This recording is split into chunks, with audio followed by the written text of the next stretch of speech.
পৃথিবীতে আমরা প্রত্যেকটা মানুষই কোনো না কোনোভাবে লোভী। আর আমাদের এত লোভের কারণে আমাদের চারপাশটা নোংরা হয়ে যাচ্ছে, কারণ আমাদের লোভের হাতছানি চারপাশে ছড়িয়ে পড়ছে। কারো খাবার লোভ, কারো সম্পদের লোভ, কারো ভালো মানুষের লোভ, কারো ভালো থাকার লোভ, কারো ঘোরার লোভ, কারো শিক্ষিত হবে সেই লোভ, কেউ কারো পরের সম্পদ মেরে খাবে সেই লোভের শেষ নেই। জীবনে প্রত্যেকটা সেক্টরে লোভ। এত লোভ করতে করতে আমরা এমন একটা জায়গায় গিয়ে পৌঁছে গেছি, তা আমাদের অস্তিত্ব হারিয়ে ফেলতেছি, আমাদের শিকড়টাকে আমরা হারিয়ে ফেলতেছি।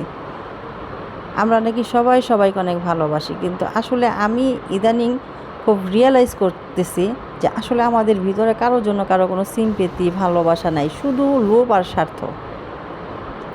আমরা একজন ভালো জীবনসঙ্গী পেতে চাই।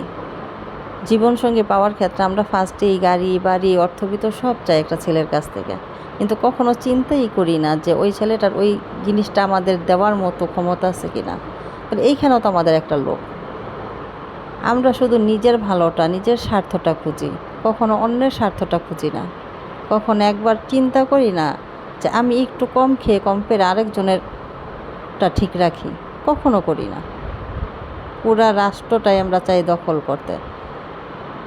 পৃথিবীতে শুধু এই দেশে যুদ্ধ, শুধু স্বার্থের লোভ। দেখুন, আমরা জীবনসঙ্গী বাছাইয়ের ক্ষেত্রে অনেক সময় অনেক ছেলেরা রাজকন্যা এবং রাজত্ব দুইটাই চায়, সুন্দর চায়, কিন্তু সেই সুন্দরটা আমরা কতদিন ধরে রাখি?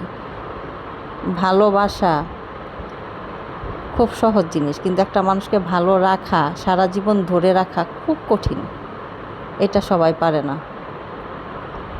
একটা মানুষকে ভালোবেসে সম্মান দিয়ে সারা জীবন হাতটা ধরে পাশে থাকা খুব সহজ কাজ, কিন্তু আমরা সেই কাজটাকেই কঠিন ভেবে দূরে সরিয়ে দিই, সম্পর্ক থেকে দূরে সরে যাই। আর সম্পর্কের মূল্যটা আল্লাহর কাছে যতটা প্রিয়, আমাদের মানুষের কাছে ততটাই অপ্রিয়, কারণ আমরা যে লোভী, কারণ আমাদের লোভ বেশি সব কিছুর প্রতি। অনেক সময় আমরা ভাবি যে আমরা লোভের গ্রাসে এমনভাবে সবাই ঢুকে গেছি, এই লোভের গ্রাস থেকে তো আমরা কোনোভাবেই বের হতে পারতেছি না। কতটা লোভ হলে আমরা অল্প কিছু টাকার জন্য একটা মানুষের মাথায় বাড়ি দিতে পারি, একটা মানুষকে জীবন মৃত্যুর মাঝখানে ঠেলে দিতে পারি, মেরে ফেলতে পারি, তাই না? কত লোভী আমরা।